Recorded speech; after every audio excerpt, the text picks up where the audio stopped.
tendency to speak really loud, so if I get too loud, just holler. I have been in animal welfare for 40 years. I ran the Lawrence Humane Society for 15 years. We had one exact copy of what happened to this beautiful little girl, happened to a little girl in Lawrence, coloring at her picnic table in her backyard, attacked by a dog. We chose to change the laws to make a difference for everybody in our community, and we targeted those dogs that were problems because it was the owners that were causing the problems. The dogs were at large, the dogs were being aggressive, they weren't socialized, they weren't altered. There were all sorts of issues surrounding the dog caused by the owner, and we had a completely different outcome. We decreased our dog bites in the first year by 54%. The second year we had more cat bites than dog bites. It worked, and it worked well. So I'd like to talk to you a little bit today about why we wholeheartedly support regulations for dogs and their owners, not just for dogs who have shown themselves to be dangerous, but by restricting and regulating dog ownership by breed will not accomplish a safe community or a healthy one. Everybody wants to live in a safe community, and we should do everything possible to prevent these harmful dog-related incidences from occurring. But breed-specific legislation is not an effective dog management tool. It's a reactionary measure, usually brought about by a dog bite or an attack. These breed-specific legislation targets a bite or an incident. It doesn't, or it targets appearance. It doesn't target a dog that has an issue or an owner that's allowing the dog to have issues and put out on the street to go to the bathroom or whatever. It tends to come back to the owner as the problem. I've never, like I said, I've done this 34 years.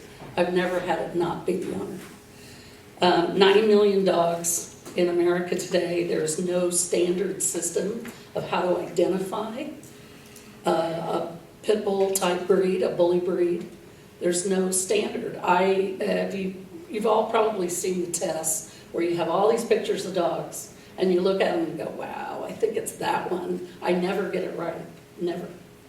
Because I cannot identify what a bully breed looks like. I don't know the DNA of the dog. I don't know. And they all look different. I had several in the Lawrence shelter that were Catahoula boxers, and I'd have sworn they were all purebred pit bulls. They looked like it, they weren't. So it identifies dogs that are not a problem as being a problem, and dogs that are also not a problem as being a problem. I kind of lost my track there, sorry. It's been a long day. There is DNA testing. I think your past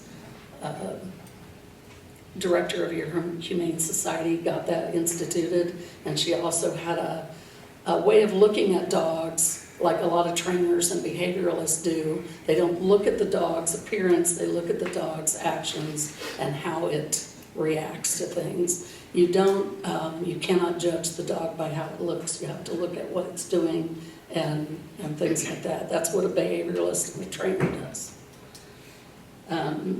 There are several studies online. I was going to talk to you about them, but I think if you would go to the American Veterinary Medical Association and the Canine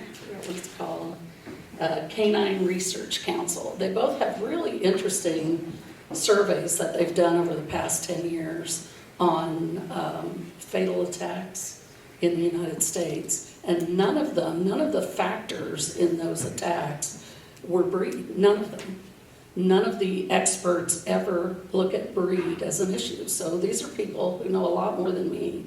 The American Veterinary Association, U.S. Department of Justice, the American Veterinary Society for Animal Behavior, the U.S. Centers for Disease Control, the National Animal Control Association, the Kansas Animal Control Association. They know what they're doing. They know their job and they know dogs.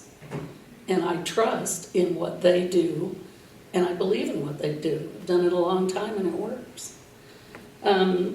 Effective dog management, there are two things that I think you need to do. The first one, and we did both in Lawrence, and we've done it in several other cities, you have to look at what's going on in the community with people and their pets. So you want to look and make sure that all pet owners have access to services, to resources, to achieving humane pet keeping. You have to be able to have socialization, have training, have resources you need to feed your dog or care for your dog, vaccinations, everything you need, especially in the underserved areas of your community.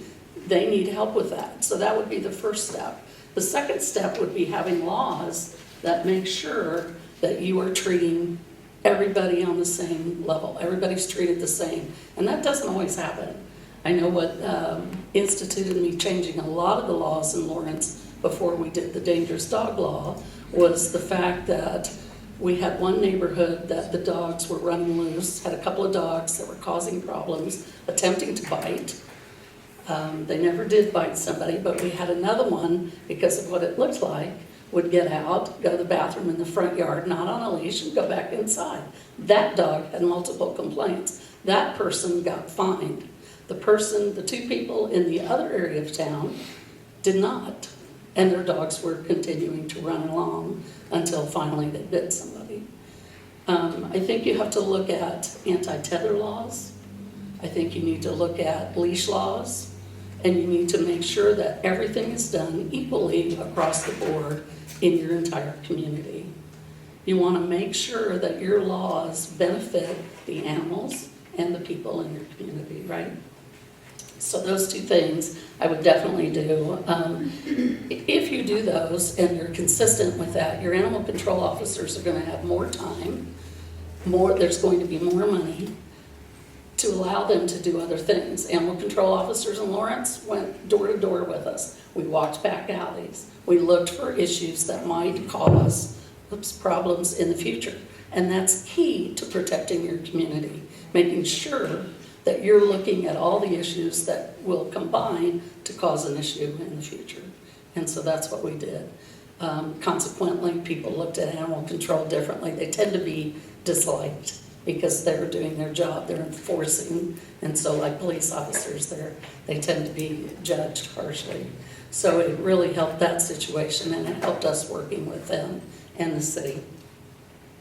Right now, humane societies across the United States are having a hard time. I'm sure if you visited here, you have a beautiful facility here.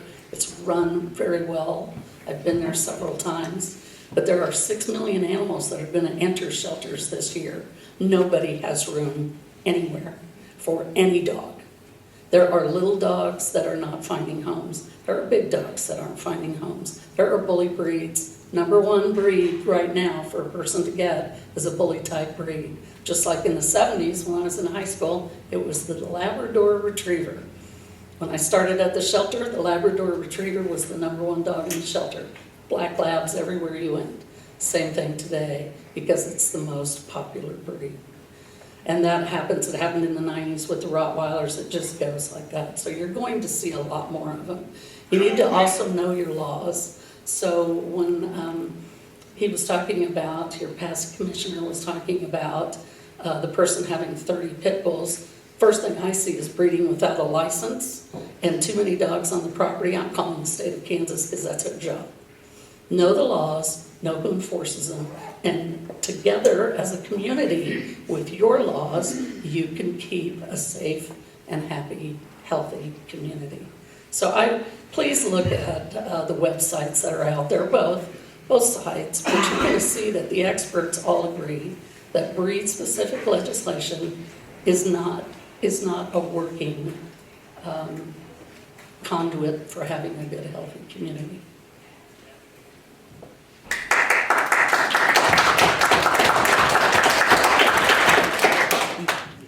I think maybe my question will be for Midge on the end, the kind of animal expert, but any can answer.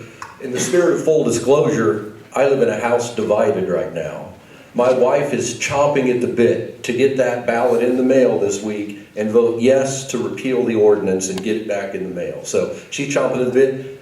I'm on the fence, I'm undecided. You've got 34 years, right? You Yes. said, I've got 32 years at my radio station, 27 in the news department. I was a young reporter, 2003, 2004, those 2 summers, and we had 24 pit bull incidents. I was out covering many of them. We were out one time, me and a now retired photographer from the Salina Journal were out covering one where there was a animal control officer on the side of a house trying to wrangle a pit bull. It broke away, charged us. We had to get in the back of the pickup parked along the street because this pit bull charged us. 2003, 2004, 24 pit bull incidents. I guess my question is, I know Rottweilers, Dobermans, German Shepherds, that sort of thing, bites, attacks with them also. Why was it only pit bulls? Is there any explanation for that? Well, there's quite a bit of history there. It was kind of a knee-jerk reaction for communities to put it in place before anything happened. So when they first came to the States, or they were first being bred for fighting, that was the big deal. But I can tell you there's not a lot of fighting that goes on. It's very small. I mean, that's what I've seen. In speaking to, we've overturned, I think, 24 in the 15 years that I've been at Humane World. We had a name change. We've overturned about 23 in Kansas. I've helped with that. And there just hasn't been any problems. And this is the first time I've worked one other than Lawrence that had a bite, a significant attack like the little girl we saw. The rest were just put in place in the 70s. My question will be for Miss Grinstead. Is that how you pronounce your last name? Grinstead? Grin like smile, yeah. Grin like smile, got it. Okay. So pit bulls are often associated with a higher frequency of severe, complex, and at times fatal bite injuries. I mean, they don't have the highest, I guess you could say, bite force. I mean, there's cane corsos and other types of breeds that have higher bite forces. Do what now? Malinois. Malinois? Or a German Shepherd. Yes, thank you. And or the Kangal Shepherd is known to be like the highest bite force. That's a big dog, you know. But I don't know. But it's just interesting to know that. But you know, obviously there's the pit bulls. They're known to be very dangerous, and you know, there's many statistics and sources like. For example, that pits accounted for 68% of fatal dog attacks from 2010 to 2023. Some show higher percentages. There's some sources that say, you know, it could be flawed and things like that. But, you know, I looked at the CDC, but this is from 1979 to 1996. So it's a while back. And they reported more pit bull fatal attacks than any other breed from that time frame. And there were 60 out of all the other breeds. So why, let's say keep the ban, why support pit bulls if they're deemed to be dangerous? Well, first off, there's no proof or evidence that those dogs were bully breed dogs. That was by visually looking at them. Second, there are biases. I'm afraid of Chihuahuas. I've been the only dog I've ever been bitten by, a little Chihuahua. I'm afraid of them. It's ridiculous. But people have their own biases, and that's just a natural thing that we all do. There is a huge bias against bully breed type dogs. The other thing is there's a newer study out by the CDC and by the American Veterinary Medical Association and the Canine Research Council, a lot newer, that will prove that that is no longer the case if it was the case. When I looked at the study I looked at from the National Council showed that German Shepherds were among the top biters. In our county, it's herding breeds almost every year. That's a normal thing. They bite at your heels. That's what they do. So I would question, first off, who made the determination that they were bully breeds in the first place? Thank you. Chihuahua. They're scary. So this is a question both for Mr. Jolka and then Grin Grinstead. Grinstead. Yes. Grin like smile. Correct. So this is, in some ways, a very personal issue and a very public issue all at the same time. So for both of you, if, for instance, the vote is yes, and the city the voters decide to uplift this, or to repeal this ban, Mr. Joka, what do you say to the people, or excuse me, Ms. Grinstead, what would you say to the people who are vehemently opposed to this? Whether it's, you know, if it's a 51-49, what would you say to those who are very much going to be mad at that particular decision? And then on this other side of that, Mr. Joka, in the other direction, if it is potentially 51-49 in the other direction, what is it you would want the people to know who did vote yes on this, or did vote no on this,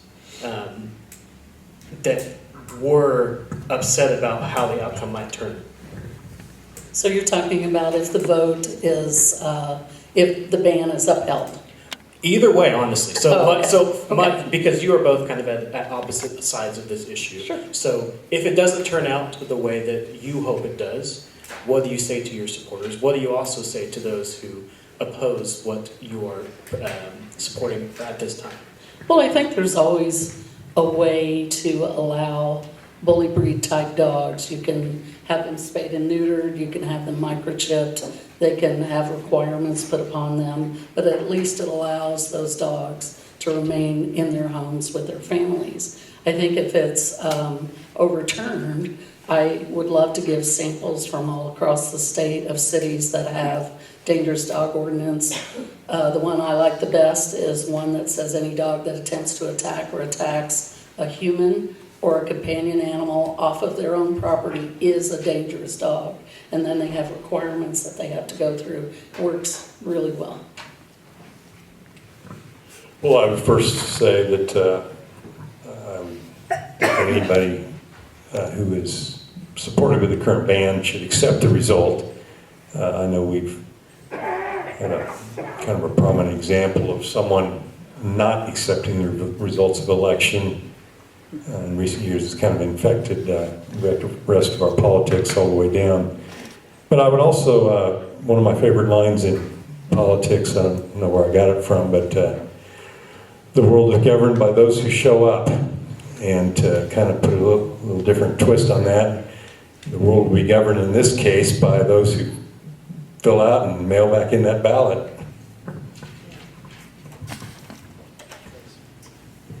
I'd like to read a statement. Before, let me ask I'll ask the questions. It'll be for Mr. Wood, Mr. Joka, and Ms. Grinstead. I want to read a statement from the American Society for the Prevention of Cruelty to Animals, ASPCA. And there was a statement that was on an article about their stance on pit bulls. And later in that article, it said that, and I quote, "Laws banning particular breeds of dogs don't achieve the aims of safety and instead create the illusion, but not the reality of enhanced public safety." What are your guys' response to that? We can start Mr. Wood, and then we can go down the line. Okay. Yeah, I don't know. I don't have a good answer for you. And my part of this is really just administering whatever the community says they want to do. I will say this. I mean, we implemented a ban, and the number of pit bull bites did decline. I mean, Okay. We did see those bites go down. So to say that it wasn't effective, I don't know that that's really necessarily true. I mean, I think it was effective. It was put in place because of, I mean, as Mr. Joka said, it was put in place because of this attack. There were, as you said, there were 24 bites. I don't have the statistics in front of me, but the number of pit bull bites did decline after the ban was put in place. So, I mean, from that perspective, it was effective. You know, if I went back, I had 12 years worth of votes on the city commission. I'm sure I could easily find a few I probably would have went the other way on, but this is not one that I feel any regret over. You know, it's just kind of part of the territory. There's a lot of, their issues come up, and there's very passionate people on both sides. And at the end of the day, you gotta vote and move on, because there'll be another hot button issue come up if you're a commissioner. And you know, I'm sure that if someone wanted to do some research, you could find another expert who'd have a statement on the other side of that issue that would disagree. The important thing is that we can all discuss it civilly and have a free and fair election, vote, and move on. Am I out of time yet? I agree with their statement. I know most of the large animal welfare organizations agree with that there are laws that can be put in place that are good for everyone, not just for some. Thank you. Maybe this is for Mr. Wood and Ms. Greenwald down at the end, but anybody can answer again if they want to. It's been said, and I would subscribe to this theory, as my wife and I have trained dogs. We trained our dog. It's the owner, it's not the dog. It's not the dog's fault. The dog does what it's taught to do. We need to hold the owners responsible. Are there laws here in Salina, or do we do a good job of holding owners responsible, Mr. Wood, or do we need to do a better job of doing that? And then secondly, maybe statewide, what are the best things we do to hold owners responsible for what their dog does? Yeah, I do think we do a good job of holding owners accountable. I mean, we don't have we don't have a high number of dog bites or dog attacks, but when we do have people that, when they get attacked by dogs, have to go through a court process, and we have municipal court, and they do get ticketed, and they go through that process. So I do think we do a good job. Could we do better? We could probably do better at a lot of things. I mean, it's hard to say, but I don't think there's we just don't. It doesn't seem like I'm not hearing from our city prosecutor that we just have a rash of dog bites or issues that are really related to this. So I think we're doing a pretty decent job. Could we do better? Maybe so. I don't know. It's a good question. I think across the state, when I think of all the cities and counties that are doing a really good job of enforcement, the dangerous dog law for sure, anti-tether is a really important law to have if you're looking at issues with dogs becoming aggressive. And then animal cruelty issues. We tend not to look at the entire family, so when there's a problem and law enforcement go to the door, they're looking at the people. And sometimes the animals are the first ones that can show that there's a problem there. And so I think targeting your animal regs for your city is, it would be really good. And all across the state, there are cities that are doing very well. Hi, I'm Melody Huff. I'm with the Pet Connection. I'm actually an animal behaviorist that runs a Humane Society. And my question is basically for Midge, because I think it might clear some things up, is that a lot of times when you're looking at the pit bull type breeds, don't you think that the reason why there's so many more is because they put that in a type? You know, you're talking about a German Shepherd, that's a very specific breed, but then you know, if you were talking about guarding breeds, then you would have a whole bunch of breed types in that, and that would make it look like there's more. So don't you think that's probably I absolutely part of it? agree. I mean, when you take boxers and mastiffs and the blocky labs, I've even seen Chesapeake mixed with boxer and bully breed to create what looks like a Cane Corso. I mean, yeah, I agree with that completely. Let me clarify. I feel the same way about pit bulls as you do about chihuahuas. My chihuahua is 14 years old and has never bit anybody, but that's because I did daycare. I did not let my chihuahua be running loose with the kids. And that brings me to my point. What can we do, regardless of how this turns out, what can we do to feel safer? I have a horrible phobia about dogs because of something that happened when I was 15 years old. I haven't went on a walk by myself in my own neighborhood since I was 15 years old.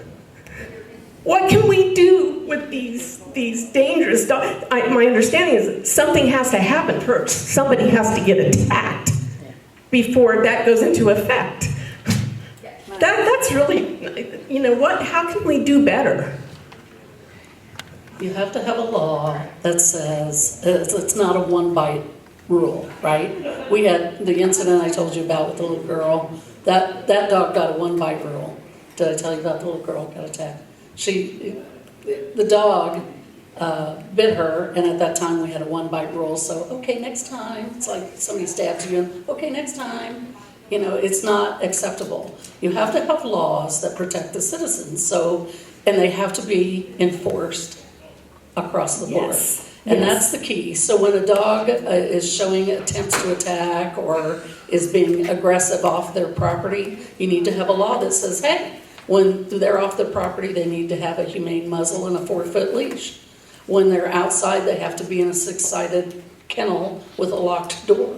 They have to be microchipped. They have to be spayed and neutered. Those are the ways you protect your community, is by not getting rid of those dogs that haven't done anything yet, but by making sure they're not going to do anything. And that's where your animal control officers come into play, because they're going to know those dogs.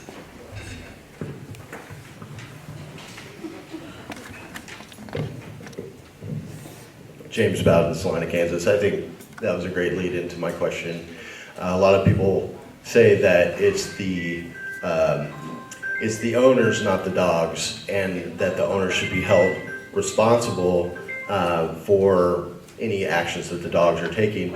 What can the city do to proactively prepare the owners and the dogs for being in the city before something like a bite happens, and what kind of repercussions or how can owners be held more accountable before and after the fact for those breeds, any breed really?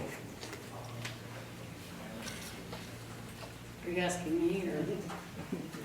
I'm sorry.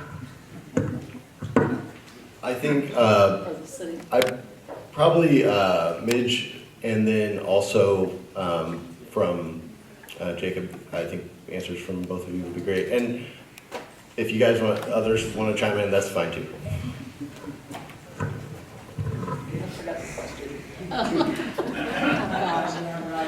Education is key. So I talked to you about our laws that we've changed, and we've changed across the state, making sure that the water bill contains a, hey, we have a new law, this is the law, this is how you abide by it, this is how you report when there's a problem, or you have it in your paper. The radio stations talk about it. You know, the animal control officers are doing door hangers. That's what communities do to get the word out, that you have to educate your community or they're not going to know. You can't assume that everybody's going to know.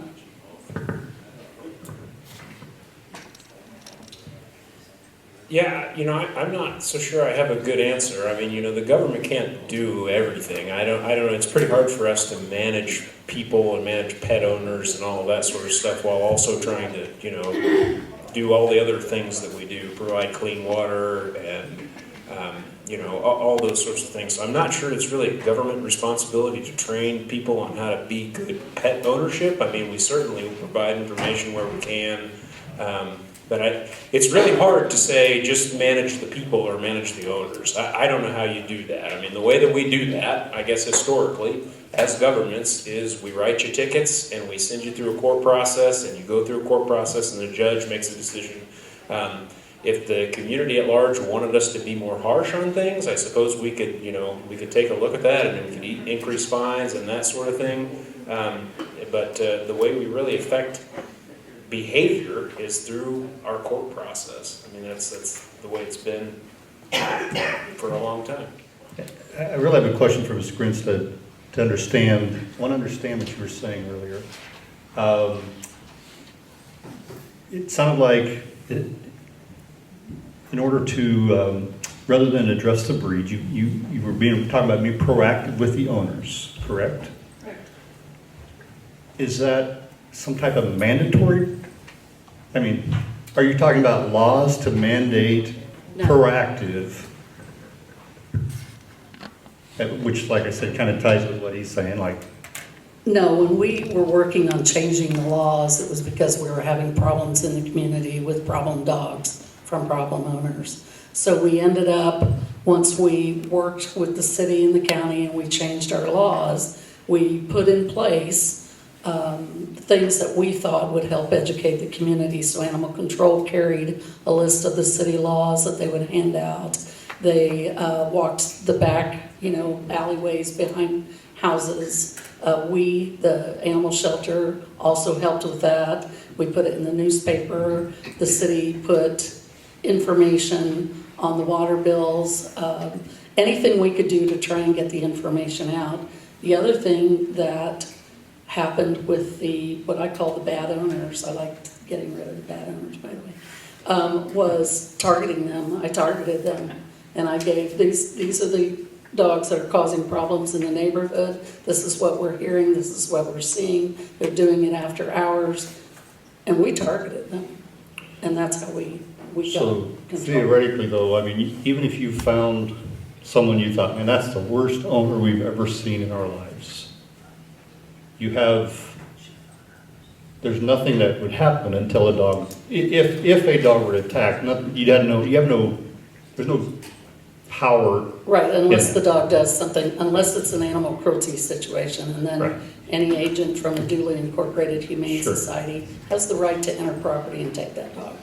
But bad training is not cruelty, correct? Or Well, not training your dog would be no, considered that is cruel? correct. You're correct. All right, thank you. I'm Ann Zimmerman. I live outside the city limits, so I don't get to vote, but I'm with the League of Women Voters, and I'm interested in this. I want to first say, I want you to tell us what an anti-tether law is, because I don't understand it, but also I want to say that I think one of the questioners, whose questions you know and knew how to answer, I think she was assuming that the dangerous dog law only applied to pit bulls, but it actually applies to any dog, right? Oh, absolutely. Yeah, okay. So my question is, if the ban is upheld, can the city commission decide to adjust the law or alter it in spite of that vote? I mean, does that hamstring them, or can they adjust the law if the ban is upheld? No, I don't think it completely hamstrings them, but I do think we would have to leave something that's breed specific on the books. So I don't think we could remove the pit bull ban necessarily, but I think we could still make adjustments to that. So, and maybe I'd have to get a legal opinion to give you the full on that, but I do believe that because it goes to the voters that we really can't make a decision or a change on that portion, but I'd have to double check that, so don't take my word for it, I guess. What about the anti-tether law? Anti-tether law is a law that doesn't allow a dog to be chained all day, all night.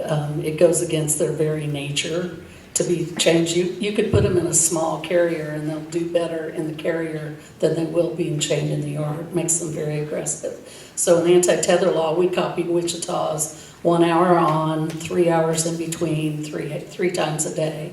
And, the enforcement was an issue for animal control. They can't sit there for an hour. So we would send people out, volunteers, and they would have a timer. And that's how we enforced our law. If people were to follow through and dig deeper on nonviolent reports, how do you see things improving? Oh, so, sorry. I work a lot with law enforcement, and part of my work with them is to train law enforcement across the state and animal control officers to notice the entire family. You can see a lot more if you look at the animal, not just the people in the building, right? So that's what we train them on, how to recognize animal cruelty and neglect. And it shows, once they can see it, once they see what's going on, it kind of opens the door to look at the entire family and what's going on there. I don't want to deep dive into abuse in the household, but certainly it's all connected to animal violence. It doesn't stay in a vacuum. Animal violence grows from there and goes to the family. So you want to make sure that you look at the whole family, and that's what we train when we're doing police officer training or animal control training. Did that answer it? I'm sorry. Thank you.